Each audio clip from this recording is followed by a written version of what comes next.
Shalom saudaraku yang kukasihi dalam Kristus Yesus. Kita boleh berjumpa kembali di ibadah Minggu 17 Mei 2020. Dan hari ini kita percaya Tuhan yang kita sembah adalah Tuhan yang sama dulu, sekarang, dan sampai selama-lamanya. Dan Tuhan itulah yang memberkati kita, menyingkapkan segala rahasia kebenaran firman Tuhan-Nya, memulihkan keadaan kita dan menguatkan kita. Itu sebabnya hari ini mari kita buka hati dan pikiran kita. Saatnya kita akan diberkati lewat kebenaran firman Tuhan yang berbicara tentang berjalan dalam anugerah Tuhan.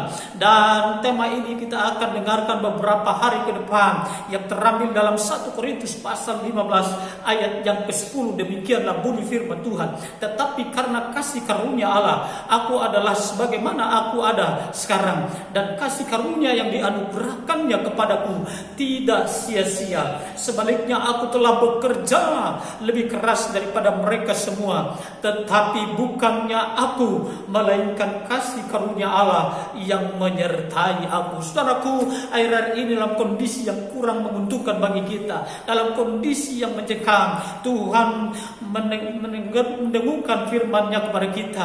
Tuhan menekankan firman-Nya supaya kita berjalan dalam anugerah Tuhan.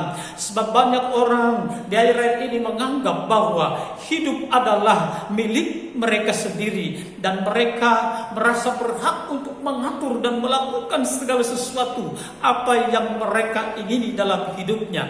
Padahal jelas firman Allah, Alkitab menekankan kepada kita bahwa hidup yang kita miliki adalah hidup karena anugerah Tuhan.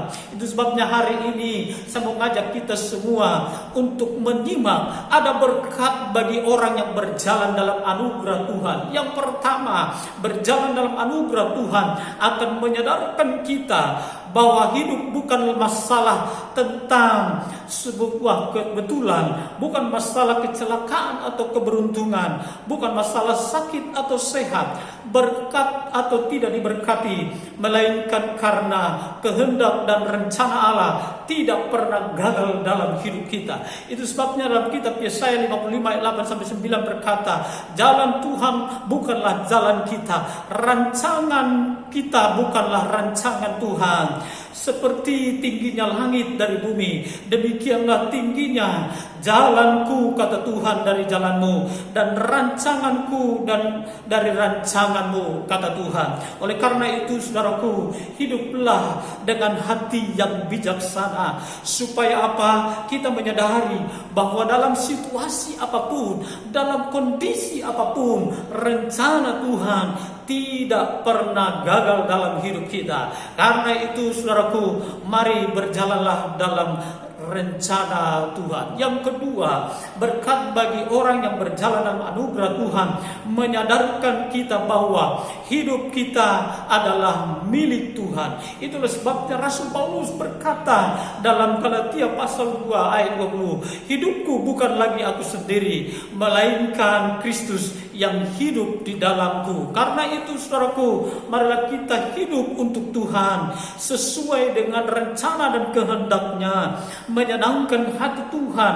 Karena kita tahu kelak semua yang kita kerjakan selagi masih kita hidup, kita akan pertanggungjawabkan di hadapan tahta kemuliaan Allah. Yang ketiga, berkat bagi orang yang berjalan dalam anugerah Tuhan menyadarkan kita bahwa hidup kita ada dalam kendali Tuhan. Itulah sebabnya Daud sangat menyadari dalam hidupnya dan menekankan, kemana aku dapat menjauhi roh-Mu Tuhan, kemana aku dapat lari dari hadapan-Mu. Hal ini tertuang dalam Mazmur 139 ayat 7-10. Karena itu, saudaraku, izinkanlah Tuhan yang memegang kendali kehidupan kita.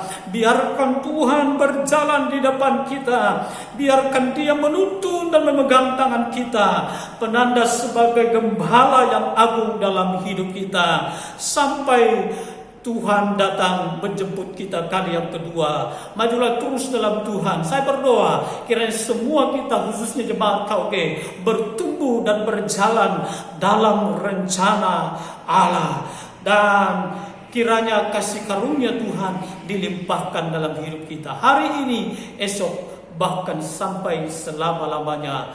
Tuhan Yesus memberkati. Shalom.